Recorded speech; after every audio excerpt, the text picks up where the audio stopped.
233 combat engagements took place on the front line over the past day. This was reported by the General Staff. The highest number of assaults, 38, were stopped by our defenders in the Pokrovsk direction. The General Staff recorded 28 Russian attacks in the Hulyai-Pol direction and 15 in the Kostiantynivka direction. In the Lyman sector, the enemy tried to break through our defenses 11 times. We have Viktor Trehubov with us live. He is the spokesperson for the Joint Forces Group. Greetings to you, Mr. Viktor. Greetings to you. Glory to Ukraine. Glory to the heroes. So what is the situation right now in the area of responsibility of the Joint Forces Group as of 9/24? How did the night go? Well, the night passed relatively calmly, but overall, the situation in recent days has been highly intense. This is especially true for the Lyman direction and the area around Borova. This also applies to the Kupiansk direction, where active Russian attacks continue, as well as near Novoslobojansk, including the outskirts of the city of Vovchansk. Overall, despite the fact that the Russians are now losing their offensive capabilities and overall momentum, they have not yet completed their spring offensive. They still have the potential to continue attacks and to cause some damage. Although it seems that there is not much time left, and soon they will again have to, well, to regroup and restore their potential. In the direction of Kupiansk, Vuzlove, Kivsharivka, and Kulikivka, there were attempts to exert pressure. What is the situation there? What is the enemy concentrating there? There are constant attempts to apply pressure there, and in fact, even now, as we speak, they continue trying to infiltrate in that area, and combat clashes are ongoing there all the time. There is also extensive use of glide bombs there, as well as in the Lyman direction. So, well, this is one of the salient in our case is one of the hottest spots. And what about the outskirts of Kupiansk? Is the situation comparable or is it different? No, the outskirts of Kupiansk are actually much calmer. There, after all, there was quite a narrow corridor that the Russians tried to use, including by making use of infrastructure facilities around this corridor. They tried to bring things in through Truba, through Holubivka, and basically that possibility has already been cut off. Well, they are still trying, but in fact, without any real results anymore. Plus, in the city itself, there are only some completely residual percentages of those unfortunate Russians left. So in Kupiansk itself, and generally when we talk about the right bank of the Oskil River, it's much calmer there. But on the left bank, it's much more active because there the Russian units have the opportunity to advance and can quite actively use UAVs again from several directions. Are the assaults exclusively infantry, or do you also observe heavy equipment or artillery, which they try to bring as close as possible? We do observe artillery, but as for heavy equipment, well, almost never. It's clear why. The kill zone is too wide, so in order to use artillery in any way, you'd have to somehow, well, I don't even know theoretically how you could hide it. I'll assume not artillery, but heavy equipment, which they did use occasionally, but that happened back in early spring when there were very heavy fogs. Now, not anymore. Now it's already clear. And either or use such a large number of UAVs just to suppress our drones and somehow bring in their equipment. But again, this is just a theoretical scenario because they simply don't have such an advantage in UAVs right now. And the use of the greenery, as I understand it, it's now at its peak, right? Fully opened up, and both the enemy and we are using it. How much does this actually complicate both detection and subsequent destruction? Well, it won't get any greener than this. If we talk about our area of responsibility, well, we don't really have such dense forests that the greenery would help that much in situations when it's clear or when the air is saturated with UAVs. Of course, they use it because how else? You use any means to hide from eyes in the sky. But again, there are just too many of those eyes now for it to be as effective as it used to be. Regarding the infantry, these infantry assaults, and what is the quality of this infantry? And if it is low, are the Russians trying to compensate for it with the number of drones?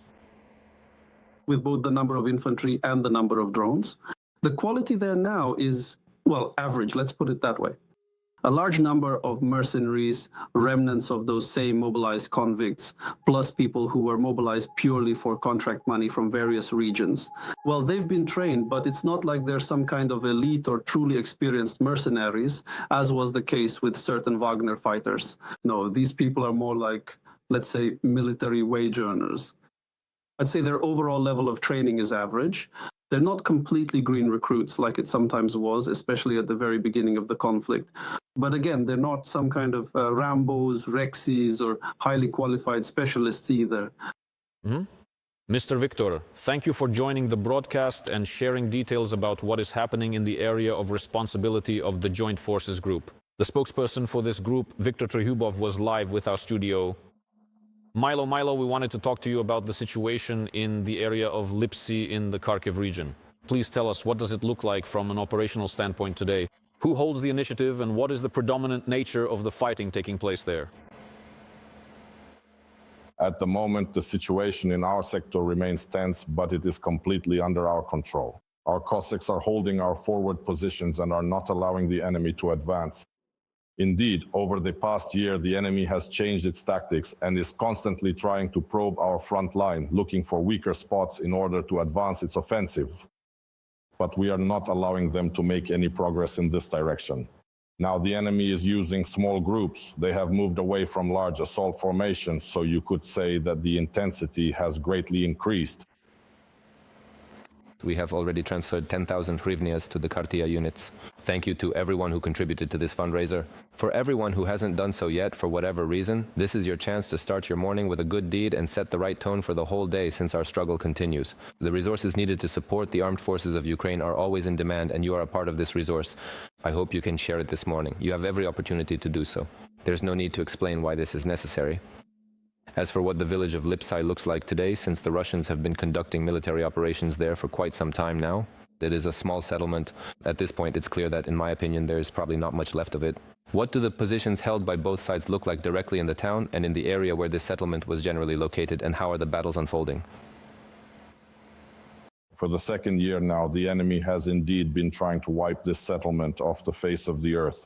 They constantly use both heavy artillery and even heavier aerial bombs. Indeed, there are no civilian houses left now, so our servicemen are always trying to find shelter, to break through to these shelters. This really does create certain difficulties, but still, we are currently finding options both for camouflage and in basement areas. At the beginning of the Russian offensive in the Lipsy area, we talked about how they plan to capture this settlement in order to place artillery systems there and terrorize Kharkiv. Please tell us, after this plan was foiled by the Russians, what kind of equipment are they concentrating around Lipsy today? And is there any equipment there at all? At the moment, they are using very little equipment in our direction because the gray zone is quite extensive, quite deep ahead. We constantly observe equipment on the approaches and try to strike it whenever possible. That's why the enemy has now switched to using smaller assault groups, but still this bridgehead is very advantageous for them, and they do not stop trying to seize it because, first of all, it is a commanding height, and we have already witnessed in 2022 how the enemy, as you have correctly said, really terrorized the northern and northeastern parts of Kharkiv from exactly this direction. That's why this direction is very important for them, but we are trying to hold it. Almost 40,000 hryvnias have already been added to the bank of your fundraiser, friends. Thank you to everyone who has contributed. I urge those who haven't done so yet, because for another minute you can see this QR code and still have time to take advantage of this opportunity. I hope that you have 10, 15 or 20 hryvnias for this good and important cause that we are doing together. Mila, overall, if we talk about the intensity of fighting in the north of Kharkiv region, how has it changed this spring, and in your opinion, what might happen in the summer? What can I say? The intensity has increased, as I mentioned earlier, because the enemy has changed its tactics. They stopped assaulting with large groups and switched to smaller ones. They are constantly bringing in reserves and continuing their offensive. They are changing the locations where they probe, looking for some local reference points to break through. That's why the intensity is very high. The enemy is also intensively using guided aerial bombs. They have also shifted towards UAVs, including FPV drones and reconnaissance drones. Indeed, we sometimes observe the use of ground-based robotic systems. Therefore, the war has become very transparent, but the intensity continues to gradually and constantly increase.